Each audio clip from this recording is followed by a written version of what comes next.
Hey everybody, welcome to Breakfast with Bob from beautiful XTERRA Oak Mountain. My name is Bob Babbitt. We are brought to you by Master Spas, SFuels Go Longer, HOKA Let's Fly, Form Smart Swim Goggles, Zoot Sports, the original triathlon brand, Premium Plus Sports, and of course, our Challenged Athletes Foundation, one of the most decorated XTERRA athletes of all time. Let's see, we're talking 90 top fives, 32 wins, 2005 XTERRA World Champion, Mr. Nico Lebrun joins us. How you doing, Nico? I'm pretty well. I'm so happy to be here with you and back in this place that I raced a lot here. And yes. Yeah, I'm happy now to work for XTERRA, but to be in a location that I know pretty well. So you're obviously still really fit. When you get to these races now, do you ever have that sort of itch like, boy, I want to be racing still? Yeah, I try to stay a little bit not fit like Josiah, who I compete with, is still like really fit, and we'll see that on Saturday and Sunday. But no, I try because I need to check the run course, the bike course, so I try to stay fit, but right. Not competitive anymore. So this is a unique venue, XTERRA Oak Mountain. You've raced here how many times? 2 or 3 times, not a lot, but I race at least 2 or 3 times, yeah. So for a lot of our viewers who are used to watching us from 70.3 races, Ironman races, they don't know a heck of a lot about XTERRA. You have short track and you've got long distance, and your pros are doing, a lot of them are doing both, right? They'll race Saturday, they'll do the long course, and then they'll do short track on Sunday. Talk a little bit about what it takes to do both of those, because they're so different. Yeah, exactly. Short track, it's a new project. We started this 4 years ago in Czech, the idea came with the Czech organizer that it was really difficult to film our races because you are in the forest. Sometimes you have no signal, or it costs a lot, to really do a good production in such races like this. And of course, we saw mountain biking having this short track thing. We saw also like a Super League, doing amazing job with really short races. So we say, okay, if we want to produce a good show, we need also to try something shorter. And this is how we say, okay, let's try. And so this is how we add, this new format more for the show. So it's not, I don't want to say as serious as the long distance, because we still focus on the full distance. Right. This is where the athletes get more prize money, more points, for this World Cup.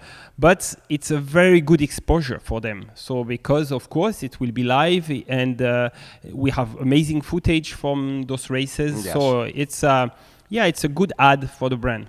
And for an athlete, if you are training for this, you've got to combine, you're talking about doing long, and then we're talking, 200-yard swim laps. It's really fast and really furious. Do the athletes, you think, are they training specifically for short track? Or are they training for long and then sort of hoping it works out in short track? I think most of them, they're training for the long, and then, yes, exactly, they will do what they can, right. on the short track. But last year, for example, Loane Duvoisin, the Swiss athletes who will compete this weekend, she wanted to focus on the short track. So she wanted to, we had a European short track tour, and so with 4 races, and she really said, I want to focus on that. I want to get more speed. And she won the short track tour in Europe last year. So we start to see some athletes who want to be better on the shorter distance. Right. And this is the first one in the U.S. This is your inaugural short track in the U.S. Yeah, first time outside of Europe, because we started just before COVID. Then COVID shut down almost everything. But then we found out also that with this short format, only with elite, we were able to get some races only for elites, right. respecting all the COVID rules, faster than long distance. So it was also a good opportunity for us in Europe to start racing again right. earlier than most of the other races with this format. So this is the first time we try a short track outside of Europe. So when you look at the contenders for the races this weekend, who do you look at as people to watch? Of course, we have Arthur Serrière. He's the XTERRA world champion. So last year he won, Pretty almost much everything. And but he had like not a good start of the season this year. He had a flat at the World Triathlon World Championship in cross triathlon in Ibiza, and in Taiwan he was like really like overheat. So he showed up 2 days before or 3 days before the race in that heat. Exactly. So I think he wants really to show that he's still one of the best. Yes. Me, I will looking really to Sullivan Midau. Yes. Because, really? Yeah, because last year Sullivan started to be very strong. I think he had a lot of pressure coming to the World Championship, being young, but the new talent, and after winning Beaver Creek, the US champ. So I think now in this race he will be ready, maybe not to win, but to fight in the front and for the podium. And on the women's side? Women's side, it's we saw like we had 4 women like above the field in Taiwan, and again at the World Championship for ITU, the same girls. So they are turning. So it's Loan, like I said, the Swiss. Then we have Alizé, who won in Taiwan, our world champion Solène, and also the one who just won the World Championship for ITU, Sandra Mayhofer. So these 4 ladies, they are like really above actually, and it will be nice to see Samantha Kingsford from New Zealand racing, and it's hard to pick because they are all these 4, they are really close to each other, and it look like one will win one weekend and another one the other week, so it's hard to pick. When you look back at you getting into this, because you're 10-time French champion in duathlon and winter tri, and 2 times winter triathlon champion. What got you in the XTERRA? How did you find it? I was doing a lot of duathlon back in the day because I was not a swimmer. Right. So, and when you like this outdoor sport, you do like winter triathlon because I grew up in the mountains and skiing was my background.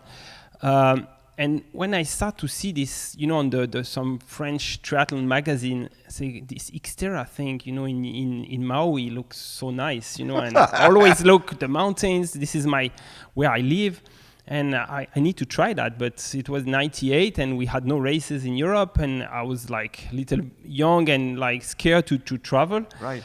But when I had the opportunity, they started a race in UK in 2000, and I say, okay, I go there. I need to try. Yes. And then this race was not like maybe well organized, it was not perfect, but I saw that I had like a potential for this. And so in 2001, I said, okay, let's go. I go to Richmond. It was the bigger race in US. Right? Yeah, I get third there, and I get like totally hooked with the sport and with the community, because all these people who create this brand, they were amazing, really supportive, nice people. Also the athletes, they're like, I really discovered this big family, and I never quit. Well, and then was Richmond your first win the following year? Yeah, it was. I was a little bit lucky because they we had some flooding, so they turned on the duathlon. So for me, it was no swim, much better. So I won it, yeah. That's good. And Eric Lagerstrom is racing here. And Eric, we all know from road triathlon, and he won Alcatraz a couple times. He's run 70.3 Santa Cruz. But he raced here, and I think it was his first XTERRA. He came out of the water right with the lead and then had mechanical. Yeah. But he won up in Portland, I think, this last year, right? Yes. In this, any show, like most impressive, it was his performance at the World Championship in cross triathlon in Ibiza. He was sixth. It was sixth, but most of that he was in the lead group for like half of the bike. So swim is in the front, and so it seems like he is improving a lot his skills in mountain bike, and in this course I'm sure he can be in the front for a lot of the race. Yeah. So this year, launching the whole World Cup, that concept, do you like that? Yeah, this is something we started to dream about it in 2018, and we had the green light from our boss and to finance it, and the whole concept was kind of signed. And then we need a little bit of time. Then again, COVID stopped all our plan. And so finally, now we are ready to do this World Cup. We had the first stage in Taiwan. We are so happy to see that quite a lot of athletes because we are still a small sport. Cross triathlon is small, but still we have a good field. You can see the start list here, the Yes. people who came to Taiwan, and so we are really happy that our community is following it. Yeah. So I was reading, and when you were a young guy, you were drinking, smoking, fighting, throwing rocks at runners. And because you were throwing rocks at runners, you were forced to run. Exactly. That was your punishment. Yeah. No, I had like when I was a kid, I had like 4 or 5 years where I was not in the right path. But for sure, the story is the sport really saved my life somehow, because Yes. I was going really in the wrong direction. Yes. And I was really a bad kid, like not working at school and anything. And finally, sport really It changed you. Yeah, changed me totally, and put me in the right path, and learn a lot from the sport. And Yes. yeah, exactly. And there was one XTERRA Worlds, you fell, you broke your wrist, and is that the year you won XTERRA Worlds? Yeah. So 2005, when you won XTERRA Worlds, you broke your wrist during the race. I broke the elbow, Oh, your elbow. Yeah, Okay. the wrist was also not broken, but the whole arm was not in good shape. And it was really a stupid move, I think I was already like feeling that, okay, I won it, you Yes. know, because I had like a big gap, and we were like maybe a mile from the finish line, and you say, okay, I'm like, somebody told me that I had like 3 minutes lead, so okay, it's done, so I can relax. The problem is like I lost my focus. As soon as you relaxed, it was over. Yeah, exactly, and we still had some like run on the rocks, and Yes. then I hit the rocks and I fell, and of course in front of the helicopter, so I was able to see the images from years. Forever and ever. Exactly, and it's still painful to see it. You're supposed to fall in the middle of the woods where there's no cameras. Exactly, And on the mountain bike. You're not supposed to fall on the run. Yeah, this was really stupid. That is funny. What did it mean to you to win the world championship? Oh, I think it's a big dream, when you see a little bit my story, like when you are in part of your life a bad kid, and you grow up in the mountain, very small village, and in some part of my life I didn't know what I will do, and then you realize that the way what you had to do to go to this point and to be in Hawaii and to win a big race like this, and so it's a big achievement, not only like for the sport but for my life. So it's a big thing. And you got a note from the president of France? Yeah, that was the thing. After you won the world championship. Exactly. So it means a lot, because it's a big victory. It's because XTERRA, it's a big brand, and it was like on a lot of like newspaper, like sport newspaper, like L'Equipe. So it's and then they follow that, and so I had this note from. So this is not something that happened every day. And I'm sure you still have that note. Of course. And then a few months after you win that race, you're in San Diego at SeaWorld for our Competitor Magazine Endurance Sports Awards. You were our off-road triathlete of the year. Yes, exactly. That was also a very good experience, and to go there and to get this award, it was like pretty big. 500 people at SeaWorld, and it was very cool. Yes, exactly. Cool. And I was able to also go to visit Greg Welsh, this house. Who he had won the Ironman World Championship a decade before that. That's so cool. Yeah, no, it was a good experience. And so besides, we talk about the pros a lot, you guys also have a trail running series. You've got age groupers, 700 plus, who will be participating this weekend. It's a little bit of a three-ring circus. There's a lot of stuff going on once things get going. Yeah, this is also a new project about trail running. We want to be bigger in this trail run community. So we start we had always in the past some trail run, but it was more like side events, like for friends, family. Now we want to make it more serious. So we have also a lot of standalone event trail run in Europe or in US. We have like the World Championship XTERRA trail run back, in Maine. And so this will be only focusing on trail runner.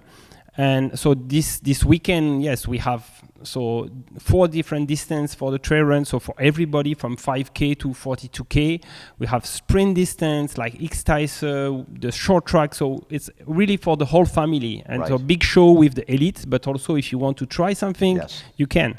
Well, trail's getting so big. Obviously, we've had Leadville forever in Western States, and now Ironman is invested in UTMB. Yeah. and trail running is getting bigger and bigger. And trail running can become an entree for people to do XTERRA once they feel comfortable in the trails. Have you seen a big change in terms of, we've seen so much of a change in equipment on the road for triathlon, right? If you look at the times, guys were going, 4:04 in Kona for the 112 miles, where Mark Allen's best ever was like 4:28. Yeah. Is it changed that much in terms of the mountain bikes? Yeah, the same. Same. It's crazy. Yeah. Like, for me now, I go faster, even I'm not fit like I was in the past, downhill. Right. On the uphill, for sure, I'm slower than before. But downhill, I can see some segment, at home that I'm faster because of, the bikes. Equipment, yes. Yeah, equipment. So it helps a lot. And if you are fit, you go also faster uphill because the bike are so smooth. You have like 2 suspension, but still a lot of, still stiff, to go fast. Right. And everything is like the suspension, the tires, the wheels, everything. Everything's like, better. Oh, yeah, it's so much better. Love it. Nico's always a treat to catch up with you. It was like, I know I knew I'd seen you at Ogden and seen you other places, but I had forgotten about the Endurance Awards. That's so cool. Yeah, but you had a lot of people at this thing, so you cannot remember everybody. Congratulations on an amazing Thank you. career, and I love the fact that you moved right from racing into, because you bring your passion for racing. You know what the athletes want. Yes, it's right? amazing for me to stay also around. This Exactly. is a big family, and I'm so happy to be still part of it. Love it. Nico, thanks so much. Thank you, Bob. Nico Lebrun has been our guest, everybody. Again, this is day 1 of Breakfast with Bob from XTERRA Oak Mountain. We're so excited to be here. It's going to be a great week. Actually, Jamie Whitmore and I, the 37-time XTERRA champion, 1-time XTERRA world champion, will be co-hosting the short track for live stream on Sunday. I'm so excited about that. That will be nice. Yeah, exactly. Happy to have you guys. Thank you so much. Thanks, everybody. Stay tuned. We will be right back.